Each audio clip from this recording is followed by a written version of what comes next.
이날에 하나님의 자비와 은총에 감사하고 예배하는 것이고, 진정한 안식을 주시는 주님의 역사에 동참해서 몸과 마음이 병든 자를 치료하고 위로하고, 우리의 도움과 사랑과 기도가 필요한 자들을 향해서 돌보는 이런 선한 일을 하는 것이 생명을 살리는 것이고, 이것이 안식일의 정신이다. 주님이 말씀하십니다.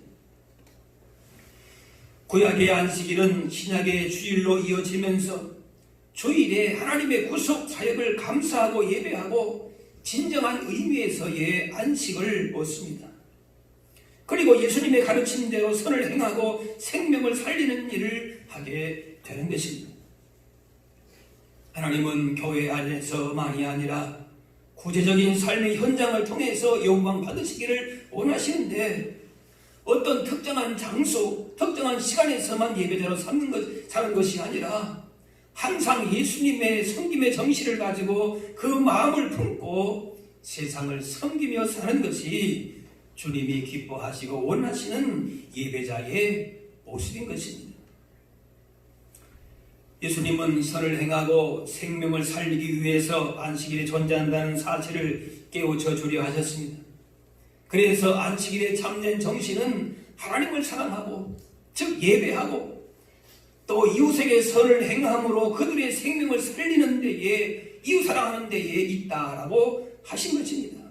이것이 성경 전체의 요약이기도 하고 주님의 지상 명령이기도 합니다.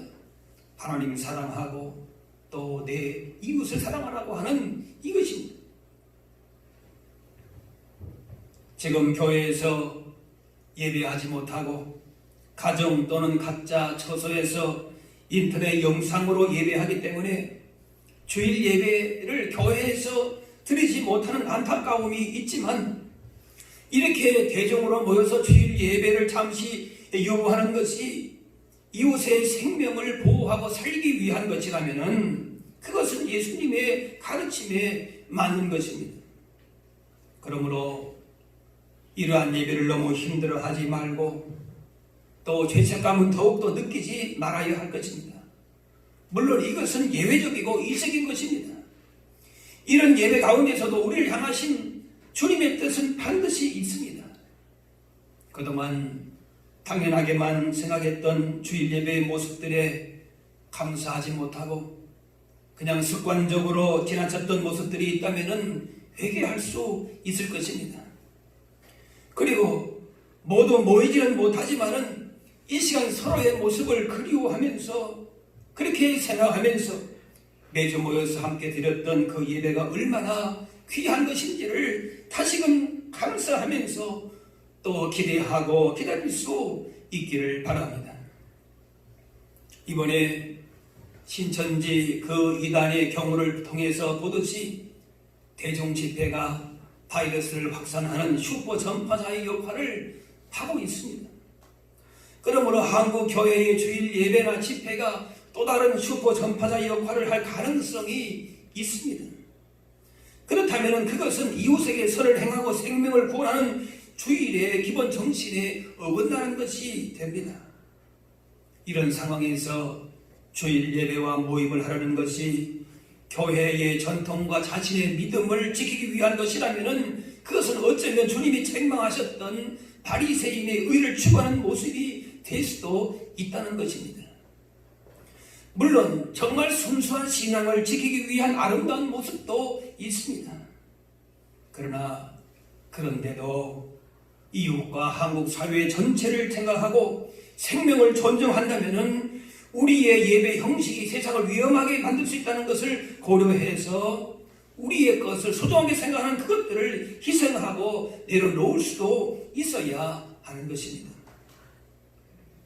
모이기를 피하는 습관을 받아들일 수는 없지만은 사랑과 섬김으로 세상을 치유하고 생명을 살려야 할 교회는 이러한 때에 주님의 마음을 품고 지혜로운 선택을 해야 할 것입니다.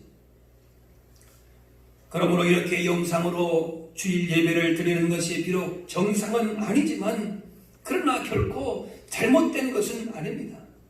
오히려 주일 안식일에 선을 행하고 생명을 구원하라고 하는 예수님의 말씀에 부합한 것이다 라고 말씀할 수 있습니다. 오늘 2절에 너희는 이 세대를 본받지 말고 오직 마음을 새롭게 함으로 변화를 받아 하나님이 선하시고 기뻐하시고 온전하신 뜻이 무엇인지 분별하도록 하라 하십니다. 세상과 다르게 살기 쉽지 않습니다. 그러나 참된 예배자로 서 있는 사람은 분명 세상을 따라 사는 사람이 아니고 이 세상을 변화시키는 사람입니다. 성도는 세상 속에서 변화된 삶에 대한 거룩한 손을 갖고 살아가는 예배자가 되어야 할 것입니다. 그런데 세상을 변화시키는 예배자의 삶을 살겠다고 결심하고 다짐하지만 무너질 때가 많습니다. 그러므로 마음을 새롭게 함으로 변화를 받아야 되는데 오직 마음을 새롭게 함으로 변화를 받으라 말씀합니다. 마음의 변화가 먼저 있어야 된다는 말씀입니다. 그래야 어느 것이 하나님의 뜻인지 어느 것이 하나님이 기뻐하시는 뜻인지를 분별할 수 있다라고 말씀합니다. 날마다 하나님의 임재하신 가운데 말씀 가운데 또 십자가 아래에서 성령님의 인도하신 가운데에 마음이 새로워져서 하나님의 뜻을 깨닫고 변화된 삶을 살 수 있게 되는 것입니다. 겉모습만의 변화가 아니라 내 삶이 전부를 주님을 위해서 살겠습니다. 주님 뜻대로만 살겠습니다라는 그런 온 마음으로 고백할 수 있는 예배자의 삶이 우리 가운데에 이루어져야 할 줄로 믿습니다.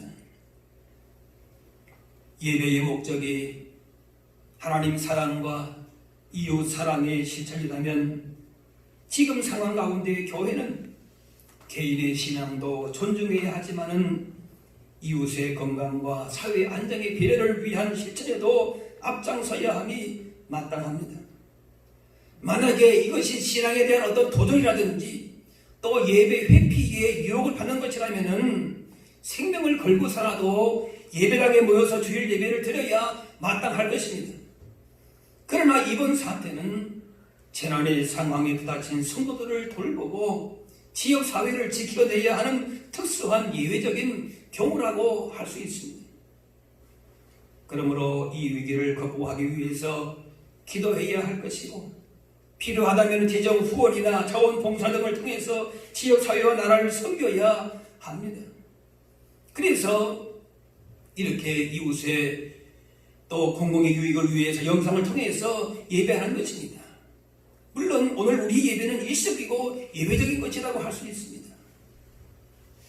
우리는 초대교회 성도들처럼 모이기에 힘써야 하고 영혼의 안식과 영적 양식을 공급하기 위해서 주님께서 부활하신 주일에 구별된 장소인 교회 예배당에서 드리는 예배가 기본이고 필수가 되어야 될 것입니다. 이 기본 원칙을 명심하되 지금은 어디서든지 한시적으로 예배하면서 이렇게 어려운 가운데 있는 이웃과 나라를 위해서 기도하고 그 아픔에 동참할 수 있어야 할 것입니다. 이번 사태를 우리가 지나면서 그동안 주일에 예배당에 모여서 자유롭게 예배드릴 수 있었음에 대해서 감사하고 하나님이 기뻐하시는 예배자의 모습으로 살지 못했던 그런 모습이 있다면 그저 우리의 겉모습만 나왔다가 세상 속에서는 그렇게 살지 못했던 그런 부분이 있다면 고치고 회개하고 삶의 변화를 이끌 수 있는 그런 기회가 되어야 할 것입니다. 더 나아가서 교회의 대사회적인 책임에 대해서도 다시 한번 생각하면서 이 시련의 기간 동안에 한국교회와 성도들을 향하신 주님의 뜻을 다시 한번 돌아보고 세상 가운데서 하나님이 기뻐하시는 참된 진정한 예배자들로 설 수 있어야 할 것입니다. 그때에 교회가 더욱 하나님의 영광을 나타낼 수 있을 것입니다. 그래서 그리스도의 사랑의 향기를 더욱더 나타내면서 이단의 회방을 물리치고 오히려 지역 사회 속에서 더욱 힘있게 전도의 문도 선교의 장도 열릴 수 있게 될 것입니다. 너희는 너희가 하나님의 성령인 것과 하나님의 성령이 너희 안에 계시는 것을 알지 못하느냐 말씀합니다. 우리가 하나님의 성령이라 이 사실은 대단히 놀라운 일입니다. 예수님의 보혈로 우리가 하나님의 거룩하심에 참여하게 되었습니다. 우리를 그만큼 존귀하게 높여주신 것입니다. 우리 한 사람 한 사람은 성령님을 모신 성전이자 교회가 됩니다. 그렇기 때문에 예배당에서만 이렇게 존귀한 신분이 아니라 우리의 가정에서, 일터에서 어디를 가든지 하나님을 예배하는 존귀한 자로서 그렇게 하나님을 예배하는 마음으로 하나님께 영광을 돌리고 우리에게 주신 귀한 사명들을 감당할